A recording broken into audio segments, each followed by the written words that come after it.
হাঁটুতে চোট নিয়েও নেইমার যেন আরও জ্বলে উঠেছেন। নেইমারের হ্যাট্রিকে জুভেন্তাসকে ৩-০ গোলে হারিয়ে ব্রাজিল সিরিয়েতে থাকা অনেকটাই নিশ্চিত করেছে সান্তোস। আর ১৩৩৫ দিন পর হ্যাট্রিকের দেখা পেলেন নেইমার। নেইমার মানেই ফুটবল প্রেমীদের মনে এক নতুন উন্মাদনা। তার পায়ের জাদু দেখতে মুখিয়ে থাকেন সকলে, কিন্তু বারবার ইনজুরির কারণে ফুটবল প্রেমীদের সেই চাহিদা পূরণ করতে পারেনি এই ব্রাজিলিয়ান পোস্টার বয়।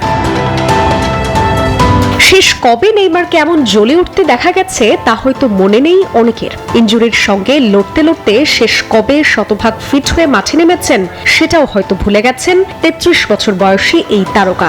যুক্তরাষ্ট্রের এক নম্বর জিম চেইন গোল্ড জিম এখন আবারও বাংলাদেশে বসুন্ধরা আবাসিক এলাকা ও বসুন্ধরা সিটি শপিং মলে।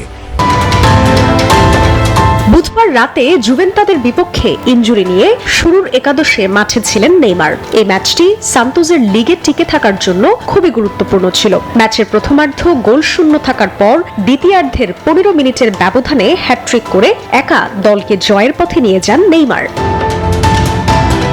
এই জয় নিয়ে টেবিলের ১৪ নম্বরে উঠে এসেছে সান্তোস, যা ব্রাজিল সিরিয়াতে থাকা অনেকটাই নিশ্চিত করেছে। শেষ ম্যাচে শক্তিশালী ক্রুজেইরোর বিপক্ষে মাঠে নামবে সান্তোস। এর আগে ২০২২ সালের এপ্রিলে পিএসজির হয়ে ক্লেমন্তের বিপক্ষে হ্যাট্রিক করেছিলেন নেইমার। প্রায় ৩ বছর পর হ্যাট্রিক করলেন তিনি। এই দিনে সান্তোসের হয়ে নিজের ১৫০তম গোল করেন সাও পাওলোর ছেলেটি। ইনজুরি নিয়েও কতটা ভয়াবহ হতে পারেন তা বুঝিয়ে দিলেন সাবেক বার্সেলোনা ও পিএসজি তারকা। Sports desk, news 24।